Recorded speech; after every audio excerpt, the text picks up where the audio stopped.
Hey what's up guys, you watching the defence force. और आज हम बात करने वाले कुछ इंपॉर्टेंट अपडेट्स के बारे में। वीडियो यहाँ पे इंपॉर्टेंट होने वाली, तो वीडियो को जरूर पूरा देखें। बात करेंगे सबसे पहली अपडेट के बारे में, जो कि मार्क 1A और मार्क 2 के बारे में आ रही है। तो सबसे पहले बात करेंगे मार्क 1 के बारे में। तो आपको ऑलरेडी पता होगा, मार्क 1 के जो IUC कैटेगरी के तेजस थे उन सबको अपग्रेड कर दिया गया है, और FOC कैटेगरी के जो तेजस हैं उसमें से 2 एयरक्राफ्ट डिलीवर कर दिए गए। जहाँ तक कि HAL का प्लान था कि 2020 का जो फाइनेंशियल सेशन होता है, यानी कि 2021 के मार्च तक का, वहाँ तक उन्हें 8 एयरक्राफ्ट डिलीवर कर देने हैं। तो यहाँ पे HAL के चीफ आर माधवन का कहना है, उन्होंने कल जो मीडिया इंटरव्यू में कहा है कि जो ऐसे 7 एयरक्राफ्ट्स हैं वो और डिलीवर कर दिए जाएंगे, यानी कि अभी हमारे पास ऑलरेडी 2 हैं, 5 और डिलीवर किए जाएंगे, तो टोटल 7 एयरक्राफ्ट हो जाने हैं, यानी कि इस मार्च से पहले। तो एक अच्छी बात होने वाली है कि हमें टाइमली एयरक्राफ्ट मिल जाएगा, जो कि काफ़ी अच्छा नंबर भी है। और इसके अलावा उन्होंने कहा है कि मार्क 1A डील को लेके कि मार्क 1A डील जो है वो टाइम से ही होने वाली है, क्योंकि अगर वो मार्क 1A डील को पूरा नहीं करते, यानी कि साल में जो उन्होंने टारगेट दिया है, अगर उस टारगेट को पूरा नहीं करते, कि अगर उन्हें दिया हुआ 16 एयरक्राफ्ट पर ईयर, अगर 16 एयरक्राफ्ट नहीं दे पाते हैं तो 10% पेनल्टी लगती जाएगी, और उस साल के जो तेजस हैं वो भी उन काउंट नहीं किए जाएंगे, और अगले साल से दोबारा से उन्हें उससे डबल स्पीड पे काम करना स्टार्ट करना पड़ेगा। वहीं पे बात करेंगे तेजस मार्क 2 के बारे में। जैसा कि मैंने ट्विटर पर भी अपडेट दिया हुआ था कल रात को ही, कि जो पहला तेजस मार्क 2 का प्रोटोटाइप होगा वो रोल आउट किया जाएगा अगस्त 2022 में। ये चीज़ें प्लान की गई थी 2023 के अराउंड, लेकिन जैसे कि DRDO और HAL दोनों साथ मिलकर काफ़ी तेज़ी से काम कर रही हैं, तो ये सारी चीज़ें थोड़ी जल्दी हो रही हैं। और साथ ही साथ आपको ऑलरेडी पता होगा, जो भी बॉर्डर पे टेंशन है, तो जिस प्रेशर पे काम किया जा रहा है वो प्रेशर बरकरार रहे तो ज़्यादा बेहतर है। और साथ ही साथ ये प्रोटोटाइप जो होगा ये 2023 में फ्लाई करने वाला होगा, यानी कि 2022 से लेकर 2023 तक पूरा का पूरा 1 साल का समय लगने वाला है। काफ़ी लोगों को क्वेश्चन आएगा कि 1 साल का समय क्यों लग रहा है, कि 2022 से 2023 तक के बारे में। तो यहाँ पे बाकी सारी टेस्टिंग करनी पड़ती है, एयरक्राफ्ट के टैक्सी ट्रायल्स भी करने पड़ते हैं, साथ ही साथ कनाट चेक करने होते हैं, विंग्स पे क्या लोड पड़ रहा है उन सारी चीज़ों को चेक करना पड़ता है, वेपन्स को लेकर चेक करना पड़ता है, सारे सेफ्टी मेजर्स चेक करने पड़ते हैं कि इजेक्शन सीट सही से काम कर रही है फिर नहीं, या फिर आप कह सकते हो इंजन्स को चेक करना पड़ता है, और बाकी कई सारी चीज़ें होती हैं, या फिर आप कह सकते हो जो भी सेफ्टी रिक्वायरमेंट होती है उन सभी को चेक करने के बाद परमिशन मिलेगी कि इस एयरक्राफ्ट को फ्लाई करने की। परमिशन दे दिया जाएगा कि तेजस मार्क 2 को फ्लाई किया जाए, और उसके बाद इसकी जो फर्स्ट प्रोटोटाइप की फ्लाइट है वो 1 साल बाद, मतलब इस पूरे पीरियड में 1 साल का समय लगने वाला है। फिर एयरक्राफ्ट से टेस्टिंग होगी करीबन 2 साल तक, और उसके बाद 2026 से इसका प्रोडक्शन स्टार्ट कर दिया जाएगा, या फिर 2027 से इसका प्रोडक्शन स्टार्ट कर दिया जाएगा, जब तेजस मार्क 1 का प्रोडक्शन कंप्लीट हो जाएगा। अब बात कर लेते हैं नेक्स्ट अपडेट के बारे में, जो कि इंजन की तरफ से आ रही है, यानी कि जनरल इलेक्ट्रिक इंजन की तरफ से आ रही है। तो इसके बारे में भी मैंने अपडेट दिया हुआ था कल।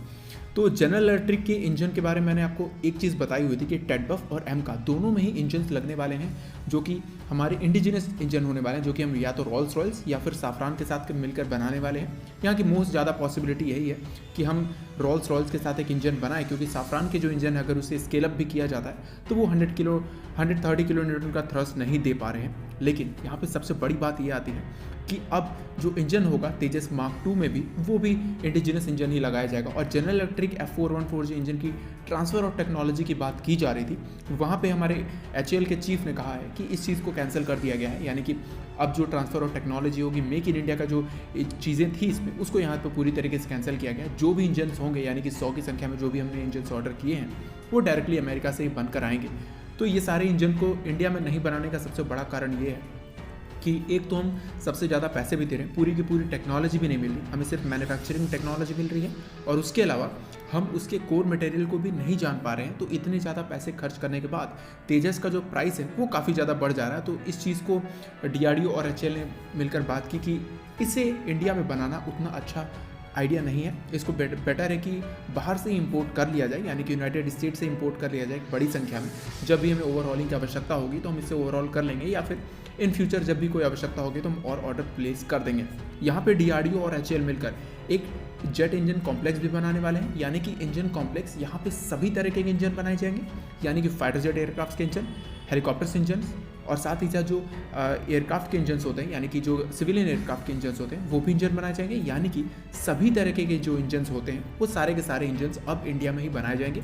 DRDO ने इस फैसिलिटी पे काम करना स्टार्ट कर दिया है, और मोस्ट पॉसिबल है कि अगले साल के अंत तक ऐसी जो टेक्नोलॉजी है यानी कि ऐसी जो फैसिलिटी है वो बनकर तैयार हो जाएगी। और ये भी पॉसिबल है कि DRDO और जब रोल्स रॉयल्स मिलकर इंडिया जो इंजन बनाएंगी वो हो सकता है इसी फैसिलिटी में बनाया जाए, यानी कि इस फैसिलिटी में ही जो रोल्स रॉयल्स और इंडिया का जो इंजन होगा जिसमें 130 किलोन्यूटन का थ्रस्ट वाला होगा वो इसी फैसिलिटी में बनाया जाएगा। और ये जो इंजन है ये सारे के सारे तीनों ही फाइटर जेट्स में लगेंगे, यानी कि तेजस Mark 2 और टेटवेफ यानी कि twin engine Dick based fighter और MCAM में। और साथ ही साथ ये बात भी कही गई है कि इसके जो फर्स्ट प्रोटाइप्स होंगे यानी कि तेजस Mark 2 के हो गए या फिर MCAM के हो गए, उसमें इनिशियल स्टेज के जो प्रोटाइप होंगे यानी कि जो प्रोटाइप्स जितने भी आएंगे उसमें G414 इंजन लगाए जाएंगे, यानी कि उसमें प्रोटाइप में अमेरिकन इंजन लगाए जाएंगे। लेकिन जब प्रोडक्शन होगा एयरक्राफ्ट्स का तब जाकर वहाँ पे जो इंडियन मेड इंजन्स होते हैं उसको यहाँ पे यूज़ किया जाएगा। तो आप कह सकते हो एक अच्छा इनिशिएटिव है, यानी कि इंडिया का अच्छा इनिशिएटिव है कि अपने टेक्नोलॉजी के साथ जाना, और जब तक अमेरिकन इंजन हमारे पास ऑलरेडी हैं तो हम उसका यूज़ कर सकते हैं एट द एंड। अब बात कर लेते हैं नेक्स्ट अपडेट के बारे में जो कि आ रही है फ्रांस की तरफ से, यानी कि फ्रांस ने इंडिया को ऑफर दिया हुआ है। साथ ही साथ फ्रेंच गवर्नमेंट और फ्रेंच मीडिया दोनों ने इस चीज़ को क्लियर किया है। 18 तारीख को एक ऑफर आया था, यानी कि अब से एक दिन पहले की ओर, तो डसॉल्ट के CEO और साथ ही साथ फ्लोरेंस पार्ली जो कि फ्रेंच मिनिस्टर हैं, यानी कि फ्रेंच आर्म फोर्सेस के मिनिस्टर हैं, उन्होंने ऑफर दिया कि 36 रफाल और साथ ही साथ 111 पैंथर हेलीकॉप्टर्स और उसके अलावा जो रिफ्यूलर टैंकर्स होते हैं यानी कि एयरबस के 330 जो विमान है जो इंडियन एयरफोर्स को आवश्यकता है टैंकर्स की, तो इन सभी की जो कॉस्ट है वो 6 बिलियन यूरोज़ में बताई गई है। यानी कि उन्होंने ऑफर दिया हुआ है कि 6 बिलियन यूरोज़ अगर इंडिया देता है तो हम उन्हें 6 जो एयरबस 330 बेस्ड जो रिफ्यूलर्स होते हैं वो यहाँ पे देने वाले हैं, 36 और रफाल देने वाले हैं, यानी कि जो भी रफाल्स इंडिया के पास ऑलरेडी हैं उसको तो अपग्रेड करेंगे ही, लेकिन 36 और रफाल देंगे। जब इन रफाल्स की डिलीवरी कंप्लीट हो जाएगी, यानी कि 2023 तक जब रफाल की डिलीवरी कंप्लीट हो जाएगी तो वो हमें रफाल का F3R वर्जन वाला जो हम अगर अभी ऑर्डर देते हैं तो वो हमें देने वाले हैं, और उसके अलावा पैंथर हेलीकॉप्टर्स देने वाले हैं। ये डील अच्छा है लेकिन काफ़ी ज़्यादा कॉस्टली है, अराउंड 6 बिलियन US में आ जाएंगे। इतने में हम बहुत ज़्यादा फाइटर जेट्स खरीद सकते हैं, रिफ्यूलर्स भी खरीद सकते हैं और हेलीकॉप्टर्स भी खरीद सकते हैं। सिर्फ और सिर्फ मार्केटिंग टैक्टिक्स है, हमें इस चीज़ में नहीं जाना चाहिए, हमें और रफाल खरीद लेने चाहिए, लेकिन अभी नहीं, जो कि 2023 के बाद ही लिए जा सकते हैं। यहाँ पर सबसे बड़ा कंसर्न ये है कि यूनाइटेड स्टेट्स इंडिया पे प्रेशर ना क्रिएट करे कि उनके फाइटर जेट्स को लेने के लिए काटसा के तहत। आपको क्या लगता है यूनाइटेड स्टेट्स इंडिया पे प्रेशर बनाएगा, यानी कि इंडिया को प्रेशराइज करेगा कि इस डील के तहत अगर वो F21 या F15 खरीद लेते हैं तो हमारे पे काटसा नहीं लगाएंगे? कमेंट करके ज़रूर बता देना। अब बात कर लेते हैं नेक्स्ट अपडेट के बारे में जो कि इंडियन एयरफोर्स और फ्रेंच एयरफोर्स की तरफ से आ रही है। तो आपको ऑलरेडी पता होगा इंडियन एयरफोर्स और French air force and space force in दोनों के बीच में मिलकर एक एक्सरसाइज होने वाली है। तो इंडियन एयरफोर्स ने कुछ चीज़ें क्लियर की हैं कि जो भी ट्रांसपोर्ट एयरक्राफ्ट्स होते हैं उन्होंने वो सारी चीज़ें डिलीवर कर दी हैं, यानी कि जितने भी मिसाइल्स होते हैं, जो भी बॉम्ब्स होते हैं, जो भी बाकी चीज़ों की रिक्वायरमेंट होगी इस एक्सरसाइज में, वो सारी चीज़ें डिलीवर की जा चुकी हैं। यानी कि जोधपुर एयरफोर्स स्टेशन पे सारी चीज़ें वहाँ पे डिलीवर कर दी गई हैं। तो ये सारे एसेट्स यानी कि इंडियन एयरफोर्स के Su-30 MKI और रफाल इन दोनों के साथ मिलकर और कई सारे ट्रांसपोर्ट एयरक्राफ्ट्स और जो टैंकर्स होंगे यानी कि फ्रेंच टैंकर्स होंगे उन सभी में मिलकर एक्सरसाइज होने वाली है। यानी कि सारे एयरक्राफ्ट्स मिलकर एक्सरसाइज करेंगे। यहाँ पे वॉर सिनेरियो को भी चेक किया जाएगा, नाइट फ्लाइंग कैपेबिलिटीज़ को भी चेक किया जाएगा, साथ ही साथ रफाल के मनूवर्स को भी चेक किया जाएगा कि किस तरीके से रफाल को एट द एंड उसके टॉप लेवल नॉच की स्पीड और साथ ही साथ आप कह सकते हो जो मनूवर्स होते हैं और किस तरीके से रफाल का पूरी तरीके से यूज़ किया जा सकता है, क्योंकि फ्रेंच जो पायलट्स हैं वो ऑलरेडी इस पर काफ़ी ज़्यादा ट्रेंड है। वेल इंडियन एयरफोर्स के पायलट्स भी ऑलरेडी ट्रेंड हैं, लेकिन आपको ऑलरेडी पता होगा एक्सपीरियंस ज़्यादा मैटर करता है। यहाँ पे एक्सपीरियंस है फ्रेंच एयरफोर्स के पायलट्स क्योंकि वो काफ़ी समय से रफाल को उड़ा रहे हैं, तो वो सारे जो टैक्टिक्स हैं उन सभी चीज़ों की जो प्रैक्टिस है वो यहाँ पे की जाएगी। और साथ ही साथ ये पाकिस्तान बॉर्डर के आसपास की जा रही है, तो यहाँ पे डर लगना लाजमी है। और डेफिनेटली यहाँ पे कुछ ट्वीट्स भी आएंगे पाकिस्तान की तरफ से कि दोबारा से JF-17 जो उनका तैयारा है वो काफ़ी बेहतर है रफाल से, उसने डिटेक्ट कर लिया या फिर कुछ ऐसे। तो ये सारे प्रोपेगेंडा तो चलते ही रहेंगे, लेकिन एट द एंड आपको क्या लगता है इन सारी चीज़ों के बारे में कमेंट करके ज़रूर बताना।